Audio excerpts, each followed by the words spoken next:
말씀의 향기.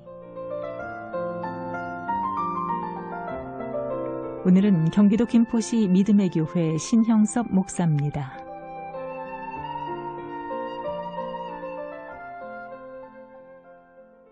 우리가 사는 세상에는 근심거리가 끊임이 없는 곳입니다.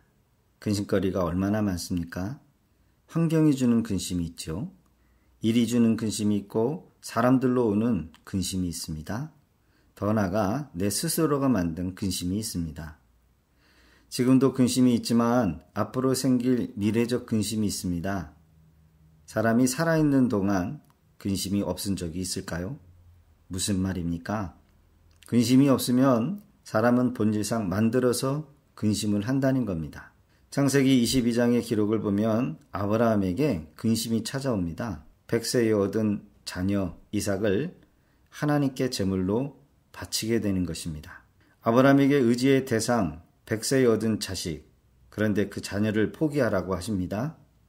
사랑하는 사라의 몸에서 나온 아들, 100세에 얻은 약속의 아들, 어쩌면 이제 모든 것을 가졌고 누려왔던 아브라함은 더 이상 아쉬울 것이 없는 사람이었습니다. 그런데 지금은 하나님께서 내가 의지하고 있는 모든 것을 아무런 능력이 없는 것으로 만드시려고 합니다. 그래서 하나님은 3일길이나 걸리는 장소, 모리아산까지 이삭을 데리고 갈 수 있도록 생각할 시간을 주시고 철저하게 하나님의 일하심을 경험하도록 했던 것입니다.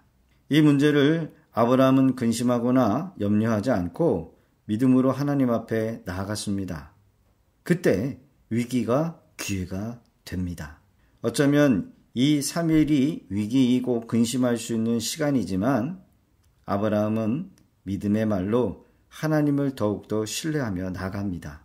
창세기 22장 8절의 기록을 보면 아브라함이 이르되 내 아들아 번제할 어린 양은 하나님이 자기를 위하여 친히 준비하시리라 하고 두 사람이 함께 나가서 염려나 걱정이나 근심은 내가 가지고 있으면 있을수록 우울해지고 무거워지지만 이것을 하나님께 맡기면 하나님이 우리의 염려를 처리하십니다.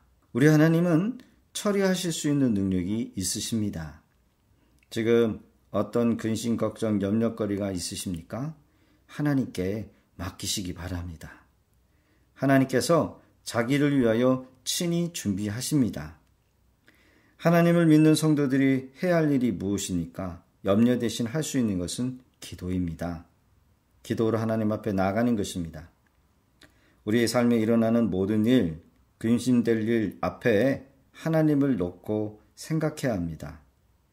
하나님께서 개입하시면 근심이 변화가 되어 기대가 되는 것입니다. 근심하면 근심하는 것이 현실이 되지만 기대하면 기대하는 것이 이루어집니다. 믿음의 사람들은 삶에서 일어나는 모든 근심을 기도로 바꿔야 합니다. 창세기 22장 13절의 기록을 보면 아브라함이 눈을 들어 살펴본 즉 한 순양이 뒤에 있는데 뿔이 수풀에 걸려 있는지라 아브라함이 가서 그 순양을 가져다가 아들을 대신하여 번제로 드렸더라. 하나님은 미리 수풀에 순양을 준비해 놓으셨습니다. 아브라함은 믿음대로 하나님이 준비하신 어린 양을 아들 대신 제물로 바쳤습니다. 이날부터 아브라함은 새로운 인생을 살기 시작합니다. 근심했던 일들이 더 큰 기대와 기쁨으로 변한 것을 체험한 것입니다. 오늘을 살아가는 성도님들도 수많은 문제 속에 살아갑니다. 이때 하나님을 찾고 하나님께 더 가까이 가면 근심, 걱정이 하나님의 일하심을 경험하는 기대가 될 수 있습니다. 여호와 일에 하나님께서 모든 것을 준비해 놓으셨습니다. 우리의 근심도 더 큰 기대와 기쁨으로 바꾸실 하나님을 믿으며 근심할 시간에 아브라함처럼 믿음의 고백을 드리실 수 있기 바랍니다. 말씀의 향기. 경기도 김포시 믿음의 교회 신형섭 목사였습니다.